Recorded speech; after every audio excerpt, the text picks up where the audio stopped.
नमस्कार, आप देख रहे हैं ब्रेकिंग बिहार। अभी हमारे साथ आरजेडी के सैनिक प्रकोष्ठ के उपाध्यक्ष जुड़े हुए हैं, रजनीश जी दरभंगा से जुड़े हुए हैं। इनसे बात करेंगे जिस प्रकार से इन दिनों बिहार की जो राजनीतिक स्थिति है उसमें मुख्यमंत्री नीतीश कुमार को तो कहीं कोई दिक्कत नहीं है, क्योंकि मुख्यमंत्री नीतीश कुमार की छवि शुरू से वैसी रही है कि उन पर कोई दाग नहीं है, और इसी कारण से किसी भी गठबंधन में जाते हैं तो उनके लिए दरवाजा खुला रहता है। और आरजेडी बीजेपी समझिए कि आपस में लड़ते रहती है, मुख्यमंत्री नीतीश कुमार अपने हिसाब से दोनों को यूज करते रहते हैं। रजनीश जी, क्या हमने गलत कहा? नहीं, किस संदर्भ में कह रहे हैं कि नीतीश जी की छवि में कोई नहीं, कुछ प्रॉब्लम नहीं हुआ है? किस कॉन्टेक्स्ट में आप ये क्वेश्चन कर रहे हैं? कभी किसी आप हर मामले में ले सकते हैं श्रीमान। आपके साथ 2 बार आए, बीजेपी के साथ गए, तो निश्चित तौर पर मुख्यमंत्री की छवि वैसी है कि कहीं भी जाते हैं तो मुख्यमंत्री बनते हैं। सबसे कम विधायक है, उसके बावजूद आपके यहाँ भी जा रहे हैं तो सबसे ज्यादा विधायक वाले आपकी पार्टी है बिहार में, फिर भी मुख्यमंत्री बनते हैं नीतीश कुमार। बीजेपी में जाते हैं तो मुख्यमंत्री बनते हैं नीतीश कुमार। निश्चित तौर पर उनकी अपनी पकड़ है। इसको कहा जाता है destiny is kind, anyone can become the Titan. और इससे ज्यादा क्या कह सकता हूँ? चीफ मिनिस्टर बनने के लिए भगवान भाग्य बलवान है तो कोई क्या कर। लेकिन रजनीश जी, आप इधर पिछले दिनों की सिर्फ घटना आप देखेंगे, 13 तारीख की सिर्फ आप घटना अगर ले लेते हैं, जिस प्रकार से बीजेपी के नेताओं पर लाठीचार्ज हुआ। अभी भी उनके सांसद जनार्दन सिंह सिग्रीवाल आईजीआईएमएस में भर्ती हैं। कल कई नेता उन्हें देखने गए थे, चिराग पासवान से लेकर के उनके चाचा पशुपति कुमार पारस तक गए थे। और कहा जा रहा है कि तेजस्वी यादव ने, आरजेडी ने बदला लिया। आपको याद होगा पिछले बार जब आरजेडी विपक्ष में थी, जिस प्रकार से उन लोगों ने आंदोलन किया था, उनकी भी अरेस्टिंग हुई थी, हालांकि इस प्रकार का लाठीचार्ज नहीं हुआ था। वैसे में मुख्यमंत्री नीतीश कुमार साफ निकल जाते हैं, क्यों तेजस्वी यादव के माथे पर आ जाता है? नहीं, कैसे निकल जाएंगे या तेजस्वी जी के माथे पर कैसे आएगा? देखिए, बात साफ है, जो डिपार्टमेंट हम लोग के अंदर है, अगर उस डिपार्टमेंट में कुछ गड़बड़ी होती है तो उसके लिए हम लोग रिस्पॉन्सिबल हैं। जबकि पूरा बिहार जानता है, इवन कंट्री जानता है कि होम मिनिस्ट्री चीफ मिनिस्टर साहब के पास है। तो जो पुलिस ने जो लाठी चार्ज किया है और किसी को मारा है, चाहे जो भी किया है, तो जिसके पास मिनिस्ट्री है उस पे जाएगा। पुलिस को कौन देगा ऑर्डर? वो तो होम सेक्रेटरी ऑर्डर देंगे, या जो पुलिस के जो कप्तान है, डीजीपी साहब है, चाहे जो पटना के कप्तान है। तेजस्वी जी तो ऑर्डर दिए नहीं। और अगर कोई प्रूफ है कि तेजस्वी जी ने जो ऑर्डर दिया है, तो चीफ मिनिस्टर पे भी क्वेश्चन मार्क आ रहा है और पुलिस के लीडरशिप पे भी आ रही है कि तेजस्वी जब मिनिस्टर नहीं है तो इनको ऑर्डर दे क्यों रहे, ये ऑर्डर ले क्यों रहे। तो यह तो पूरी तरह से गलत बात है कि अगर जो डिपार्टमेंट जिसके पास है अच्छा हुआ तो गुड लक उसका, गुड क्रेडिट, खराब हुआ तो भी उसका। तो होम मिनिस्ट्री से तो हम लोग को क्या लेना देना, आप ही बताइए। पुलिस से हम लोग को क्या लेना देना नहीं। रजनीश जी, आपकी बात सही है। होम मिनिस्ट्री, गृह मंत्रालय जो है मुख्यमंत्री नीतीश कुमार के पास शुरू से रहा है, चाहे जिस गठबंधन की सरकार रही हो। वैसे में उप मुख्यमंत्री को उस तरह का पद भी नहीं है, लेकिन फिर भी आप उठाकर देख लीजिए, चाहे शिक्षकों की बात हो, 10 लाख नौकरियां देने की बात जो तेजस्वी यादव ने कही थी पहली कलम से, इन तमाम बातों का खामियाजा तेजस्वी यादव को भुगतना पड़ेगा। कहा जा रहा है कि तेजस्वी यादव जल्दबाजी में जो महागठबंधन में चले गए, मुख्यमंत्री नीतीश कुमार के साथ करने का मतलब जो सरकार बना ली, अगर नहीं बनाए रहते तो 2025 में निश्चित तौर पर बिहार के मुख्यमंत्री हो सकते थे।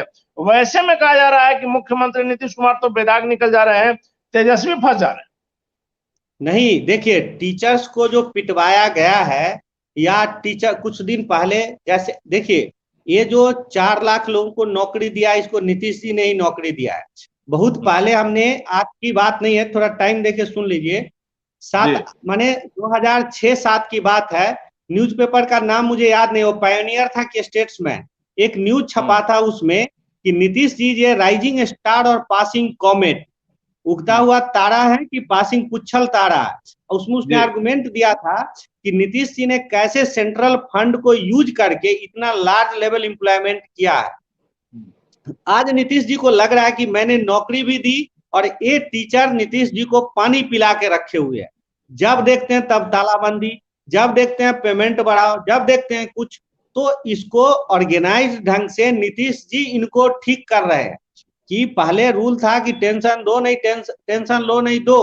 अब उल्टा हो गया है, न टेंशन दो न लो, अगर दूसरे को दोगे तो लौट के आ जाएगा। तो ये जो टीचर टेंशन दे रहे थे नीतीश जी को, तो ये नीतीश जी अब इनको टेंशन दे रहा है पाठक जी के थ्रू, क्योंकि सब जान रहा है कि पाठक जी का जो माने बिहेवियर है, जो टीचर को स्क्रू टाइट किया उन्होंने, उसमें हमारे एजुकेशन मिनिस्टर का कोई रोल नहीं है। टीचर को पिटवा रहे हैं लेकिन या लेकिन लेकिन टीचर लेकिन का फोटो लेके सस्पेंड करा रहे रजनीश हैं, जी सब आपको नीतीश आपको जी रोक कर रहे रहे हैं। हैं, आपको रोक रहे हैं। न सिर्फ के पाठक का तो इतिहास उठाकर देख लीजिए, जहां भी गए हैं अपने ढंग से काम करते हैं, उनका अपना स्टाइल है, किसी की नहीं सुनते हैं, कोई पैरवी नहीं, किसी की पैरवी नहीं सुनते हैं। वैसे में न सिर्फ उन्होंने टीचरों का नकेल कसा, बल्कि शिक्षा मंत्री को भी कस दिया। शिक्षा मंत्री को तो आप लोग हल्ला मचा दिए कि शिक्षा मंत्री को उन्होंने कस दिया है। पाठक जी अगर कुछ अच्छा कर रहे हैं तो शिक्षा मंत्री को इसमें क्या खराब लगेगा? अगर उन्होंने टाइट किया कि टीचर टाइम से आ रहा है तो इसमें शिक्षा मंत्री को क्यों खराब लगेगा? उन्होंने तो केवल एक लाइन कहा था कि नट बोल्ट कस देंगे, ये सब थोड़ा भाषा संयमित रहिए। तो यूट्यूब मीडिया और आप लोग ने ऐसा हल्ला बवाल काट दिया कि जैसे शिक्षा मंत्री को अच्छा नहीं लग रहा। हम लोग तो चाह ही रहे थे, आने से पहले ही हमारा एजेंडा था कि स्कूल खुले, टीचर टाइम से जाए। और आप ही के चैनल पे मैंने पहले भी बोला हूं कि अभी तो सरकारी स्कूल में हुआ, वेरी सून प्राइवेट स्कूल में भी होने वाला है। जो 11th-12th के जो जी, डमी लगातार स्कूल, आपने कहा। मैंने समस्तीपुर, सबसे ज्यादा डमी स्कूल चल रहा है समस्तीपुर, मुजफ्फरपुर, सुपौल, सहरसा, इस 4 डिस्ट्रिक्ट का मुझे प्रभार दिया था। मैंने रिपोर्ट दे दिया कि इसमें सबसे ज्यादा डमी स्कूल चल रहा है, और आप देखेंगे कि पाठक साहब इधर भी टाइट करेंगे। दूसरा हम कह रहे थे, सर जी बोले बोले जी, नहीं आपने कहा सर कि मीडिया ने इस तरह का दिखाया है, शिक्षा मंत्री के पीएस को कार्यालय में शिक्षा विभाग में आने से मना हम लोगों ने थोड़ी किया था सर। हाँ ये बात हुआ है, तो पाठक साहब थोड़ा गर्म हो जाते हैं, कब गर्म हो जाए, लेकिन बेहतर होता है ईमानदार आदमी की जुबान अक्सर गर्म में कड़क ही होती है सर। हाँ, तो इसलिए उनको अप्रिसिएशन भी मिल रहा है। लेकिन कुछ खराब होता है तो उसका ठेका मिनिस्टर पर पड़ता है, तो कुछ अच्छा हो रहा है तो वो भी मिनिस्टर पे ही, उसका क्रेडिट भी मिनिस्टर को, क्योंकि बहुत लेकिन काम बचा हुआ। सर रजनीश जी, चंद्रशेखर जी आपके विभाग के, आप सॉरी मतलब आपके पार्टी के नेता है, आपकी पार्टी की तरफ से जो कोटा है उसके तहत से मंत्री बने हैं, उन्होंने शिक्षा के लिए अभी तक कुछ किया? बॉस कुछ नहीं किया, सिर्फ विवाद खड़ा किया। तेजस्वी जी ने भी शायद कहा था कि कुछ काम कीजिए, उन्होंने काम तो शिक्षा के क्षेत्र में कुछ किया नहीं, सिर्फ विवाद किया। इससे आप इनकार नहीं कर सकते, काम कर रहे हैं के पाठक। अरे तो के पाठक साहब किसका काम कर रहे हैं? मैनुअल काम तो अफसर ही करेगा ना, काम तो मिनिस्टर नहीं करेगा।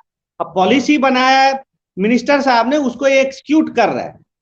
पॉलिसी तो मिनिस्टर ही बनाता है, पॉलिसी कहाँ मिनिस्टर बनाया? काम तो नहीं। वो तो रामचरितमानस में रहे, बिहार के युवाओं एक को, बार बोल दिया, यहाँ के बच्चों को बेइज्जत किया कि उनमें मेरिट नहीं है, जो कि बिहार यूपीएससी क्वालिफाई के लिए सबसे ज्यादा बिहार की ही संख्या छात्रों की रहती है। वैसे उन्होंने कह दिया कि साइंस के यहाँ विद्यार्थी नहीं है।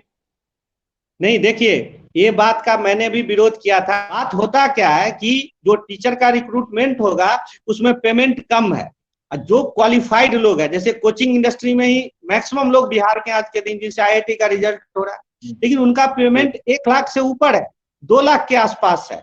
तो इस सेंस में ये अफसर का ही ब्रीफिंग होता है, तो इसमें भी आप अफसर को भी दीजिए इसके कारण, और चीफ मिनिस्टर को भी रेस्पॉन्सिबल लीजिए, क्योंकि पूरा कैबिनेट ने डिसीजन लिया था। हम लोग का कभी इंटेंशन ही नहीं था कि हम लोग ऐसा करें। हम लोग तो शुरू से ही बोल रहे थे कि डोमिसाइल पॉलिसी हो, बिहार के लोग को बिहार में प्रेफरेंस हो, लेकिन सब लोग मिलके इसमें अफसर ज्यादा रिस्पॉन्सिबल होता है, वही लोग ऐसा थ्योरी लाता है जो मिनिस्टर को समझा देता है। और आप जानते हैं जो चीफ मिनिस्टर है, सारे मिनिस्टर है, अब सब मिलके फैसला करेगा तो एक एजुकेशन मिनिस्टर क्या करेगा? सर एक चीज आप मान रहे हैं ना, आपने शुरू में कहा कि मुख्यमंत्री नीतीश कुमार ने शिक्षकों के लिए जो किया, शुरुआत उन्होंने किया, सबों को नियुक्ति दिया, चाहे 2000 या 4000 या 5000 जो भी शुरुआती दौर में मिलता था, और आज उनकी सैलरी अच्छी खासी है। लेकिन वही शिक्षक मुख्यमंत्री के लिए सरदर्द बन गए हैं, जैसा कि आपने कहा सर। तो क्या माना जाए कि जिस प्रकार से लालू प्रसाद यादव के कार्यकाल में शिक्षा व्यवस्था ध्वस्त रही, मुख्यमंत्री को भी अनुकंपा पर भी, या जो शिक्षकों ने, नियोजित शिक्षकों को जो भर्ती किया, वो नहीं करना चाहिए था? नहीं, देखिए चीफ मिनिस्टर साहब नीतीश कुमार जी का ये ऐतिहासिक मूव है, चाहे किसी को अच्छा लगे खराब लगे, ये क्रेडिट नीतीश कुमार जी को जाएगा कि समाजवाद के नाम पे उन्होंने इतने, आज प्रशांत किशोर कह रहे हैं कि बिहार के लोग को बाहर नहीं जाना पड़े, बिहार में 10,000 15,000 की नौकरी हो, तो इन टीचरों को 25,000 की नौकरी तो दिया। अब सरकार के पास संसाधन ही इतना है, तो ये टीचर का थैंकलेसनेस है जिसको नीतीश जी को खराब लग रहा है, इसलिए वो इन टीचरों को टाइट करना चाह रहे हैं, मुझे जो लग रहा है। हाँ, लेकिन ये भी बात है, अब टीचर बार बार कह रहे हैं हम नियोजित शिक्षक है, राज्यकर्मी का दर्जा दीजिए, इनको नौकरी से कौन हटा रहा है? इनका नौकरी तो परमानेंट ही है। लेकिन तब भी मैं कह रहा हूं कि ये डेली का झगड़ा टीचर को छोड़ देना चाहिए। वो चीफ मिनिस्टर के गला पे बैठे हुए हैं, एक बार उन लोग को डिसीजन लेना चाहिए कि उनका एजेंडा क्या है, वो चाहते क्या है, और उस पर निगोशिएट करे और क्लास को ठीक से चलाए जैसे, और सरकार भी इस पर तैयार हो जाए। सरकार डिसीजन कर दे कि ठीक है आप स्टेट गवर्नमेंट के एम्प्लॉई हैं, सरकार को 20,000 रुपया देना, 20,000 ही दे, बोल दे कि हम 10 साल में पेमेंट रिव्यू करेंगे, जो भी है जय की छह खत्म करें। क्योंकि देखिए सेंट्रल गवर्नमेंट फौज में 30,000 पे रिक्रूटमेंट कर रही है, तो एम्प्लॉयमेंट जो देगा यह उस पर है कि आपको कितना पैसा देगा। जो टीचर को एग्री है वो करे, जिसको नहीं है रिजाइन करके जाए, लेकिन सरकार को भी इस काम को खत्म करे, झगड़ा को बढ़ाए नहीं। रनीश जी, एक बात तो मानना होगा कि जहां लालू प्रसाद यादव के समय में विद्यालय चरवाहा विद्यालय बन गए थे, वहां सिर्फ गाय भैंसे चरा करती थी, वैसे में मुख्यमंत्री नीतीश कुमार ने न सिर्फ सभी विद्यालयों को सुधारा, बल्कि जो जर्जर अवस्था में थे, कई जगह भवन नहीं थे, सभी जगहों पर भवन मुख्यमंत्री नीतीश कुमार ने बनवाया। उन स्कूलों में टीचरों के, हालांकि जो मापदंड है कि इतना रहना चाहिए उतना नहीं संभव है, क्योंकि बिहार गरीब राज्य है, लेकिन फिर भी न सिर्फ न सिर्फ भवन बनवाया, बल्कि उन विद्यालयों में जहां मान लिया कि 10 की क्षमता, वहां 5-6 टीचर तो मुख्यमंत्री नीतीश कुमार की देन है, इससे कोई इनकार नहीं कर सकता है। एकदम नहीं। वो देखिए सेंट्रल गवर्नमेंट का जो 60% आज उसमें कंट्रीब्यूशन है, वो पैसा नेता दलाल ये सब मिलके खा जाते थे। पैसा पहले भी आता था, लेकिन ये नीतीश जी का ब्रिलियंट मूव था, जिसको उस न्यूज़पेपर में अप्रिसिएशन मिला था कि इन्होंने पैसा लेकर के एक साथ एम्प्लॉयमेंट, इतना मास एम्प्लॉयमेंट जनरेट किया। यही टीचर आज प्राइवेट स्कूल में नौकरी करते तो 17,000 18,000 रुपया इनको देता और 7 घंटा कंटिन्यू पढ़वाता। मैं भी पढ़ाया हूं, इसलिए बोल रहा हूँ। 8 बजे आप क्लास में घुसिए और 3 बजे तक कोचिंग में कंटिन्यू पढ़वाता है, 10 मिनट का बीच में ब्रेक होता है। 5 साल पढ़ाने पे आपका नी खराब हो जाएगा, तो पैसा तब देता। माना जाए कि शिक्षकों का मन बढ़ते जा रहा है।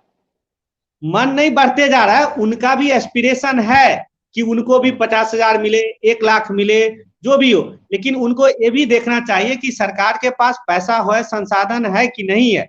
उनका जो भी डिमांड है वो एक बार में जय की छह कर ले। उनको मेन बहाल करने से तो नहीं होगा, सैलरी भी देना होगा। वही तो आता, जिसको मंजूर है सैलरी वो ले, जिसको मंजूर नहीं है वो नहीं ले। अब आज ज्वाइन करता है, कल से वो आंदोलन करने चला जाता है, नौकरी के लिए भी व्यग्र रहता है, और ठीक 10 दिन पूरा नहीं होता है चीफ मिनिस्टर के सर पर बैठ जाता है। जहां चीफ मिनिस्टर जाता है वहां जाके तख्ती लेके खड़ा हो जाता है। और सबसे, अब मैं दूसरा पॉइंट बीजेपी पे आना चाह रहा हूँ। ये जो बीजेपी वाला हुआ है, आप देखिए इस अक्रेंस से पहले अभी विधानसभा का सत्र चल रहा है, ये जो पार्लियामेंट्री डेमोक्रेसी है, इस डेमोक्रेसी में समाप्त हो गया, फ्राइडे तक ही था, फ्राइडे तक था, लेकिन जिस समय एक कांड हुआ है, हाउस तो चल रहा था। 2 दिन पहले आप देखिए, ये जो पार्लियामेंट्री डेमोक्रेसी है, इसमें डॉक्टर राजेंद्र प्रसाद, झवेर भाई पटेल, पंडित नेहरू, पंडित मोती नेहरू, ये अंग्रेजों को पानी पिला देते थे। तो पार्लियामेंट्री डेमोक्रेसी का जो बेसिक एसेंस है वह है कि lawyer like trend mind with suitable logic and lot of proof you make the ruling party fool. तो बीजेपी को सम्राट चौधरी काफी क्वालिफाइड है, पढ़े लिखे काफी है, मैं जानता हूं, बीजेपी में भी है, लेकिन हाउस में इनका बिहेवियर देखिए। अभी ये चाहते तो डोमिसाइल पॉलिसी पे, अभी ये चाहते तो टीचर वाले पॉलिसी पे। ये जो 1800 करोड़ का पुल गिरा, एक बार बीजेपी के लीडर ने नाम लिया? एक भी नाम नहीं लिया। इस 4 पॉइंट पर ये चाहते तो सरकार को, किसी को नहीं है, जनता 4 पॉइंट तो कोई बात नहीं हो रही है। ये 4 पॉइंट पर ये चाहते तो सरकार को घुटनों पर ला देते और सरकार को गाइड भी करते। लेकिन जो ऑनरेबल स्पीकर, मैं पूरा वॉच कर रहा था हाउस की प्रोसीडिंग, बार बार अपोजिशन को कह रहा था कि आपने ही नोटिस दिया है, आप बात कहिए जो कहना है, लेकिन पीछे से हल्ला, कुर्सी फेंकना, जो पांडेमोनियम संसद में कांग्रेस पार्टी करती है दिल्ली में, वही बिहार में करती है। संस्कृत में कहावत है, ज्ञान भार क्रिया बिना। बीजेपी का इतना पढ़ा लिखा होशियार एमएलए किस बात का, उससे तो बेटर परफॉर्मेंस माले का है। आप हाउस में देखिए, माले का एमएलए वेल प्रिपेयर्ड आता है। तो सरकार के विरुद्ध भी गई है, अपनी मांगों को रखा है। जी रजनीश जी, एक आखिरी सवाल है, डोमिसाइल को लेकर के पप्पू यादव ने भी रोड जाम किया था, बाईपास और कई जगह उन्होंने धरना प्रदर्शन किया था। एक लाइन में बताइए सर कि क्या डोमिसाइल नीति यहां पर लागू करनी चाहिए, नहीं करनी चाहिए, बिहारियों के हित में, बिहार के छात्रों के हित में? बिहारी छात्रों के हित में मैं साफ कह रहा हूं, और हमारे पार्टी में भी वो कैबिनेट फैसला जो लिया हो, लेकिन पार्टी के सारे कार्यकर्ताओं का मन है और ये आरजेडी का भी मन है कि डोमिसाइल पॉलिसी होना चाहिए। गली गली चौराहे पर हमें गाली देगा नहीं तो पब्लिक, ये लाया हुआ है चीफ मिनिस्टर का, इसके लिए जेडीयू रिस्पॉन्सिबल है, हम लोग नहीं है रिस्पॉन्सिबल। चलिए धन्यवाद सर। तो ये थे रजनीश जी, राष्ट्रीय जनता दल के सैनिक प्रकोष्ठ के बिहार के प्रदेश उपाध्यक्ष। साफ तौर पर महागठबंधन के जो नेताओं का ये जो मुख्यमंत्री नीतीश कुमार ने जो पास किया था मंत्रिमंडल से, जो यह स्वीकृत हुआ था कि जिस प्रकार से पूरे देश के लोग, पूरे देश के जो छात्र हैं वो बिहार में अप्लाई कर सकते हैं, वैसे में आरजेडी ने इसे किनारा कर लिया है, यह जदयू का फैसला करार दिया है। साफ तौर पर कहना है कि बिहार के छात्रों के हित में यहाँ के लोग ही सिर्फ एग्जाम दे सके, ताकि जो नौकरियां हैं वो यहाँ के लोग को मिल सके, ना कि पूरे देश को। नहीं तो आरजेडी कल हर चौक चौराहे पर गाली खाएगी। वैसे में आगे की राजनीति को लेकर राष्ट्रीय जनता दल कितने सक्रिय है यह समझ में आ रहा है। फिलहाल डोमिसाइल को लेकर के आगे क्या होगा देखना काफी महत्वपूर्ण होगा। अभी हमें दीजिए इजाजत, नमस्कार, धन्यवाद सर। इसको कैंसिल कर दे, सीधा कैंसिल कर दे इसको। अंग्रेजी में भले चाहिए, मैं इस बात को मानता हूं, आप भी मानेंगे कि स्पीकिंग इंग्लिश का प्रॉब्लम है बिहार में, और जो लोग बोल सकते हैं उनको बड़ी नौकरी अवेलेबल है, तो बिहार में रुकना नहीं चाहते हैं। तो इसमें थोड़ा मलयाली तमिलियन को लाइए तो थोड़ा क्वालिटी बढ़ सकता है, तो 5% 10%, लेकिन उसके पहले सरकार डेटा तो दे कि कितना सीट खाली रह जाता है। और सरकार अगर रिक्वायरमेंट दे तो बिहार के स्टूडेंट इतना मेहनती है कि वो अपने को उस लायक बना लेगा। जब आईआईटी compete कर सकता है तो अंग्रेजी भी बोल सकता है, लेकिन सरकार पहले रिक्वायरमेंट दे, टाइम दे। लेकिन इस पॉलिसी को सरकार, आरजेडी के कार्यकर्ता, हमारा एजेंडा ही नहीं था, एजेंडा थोपा गया है। थैंक यू सर, धन्यवाद।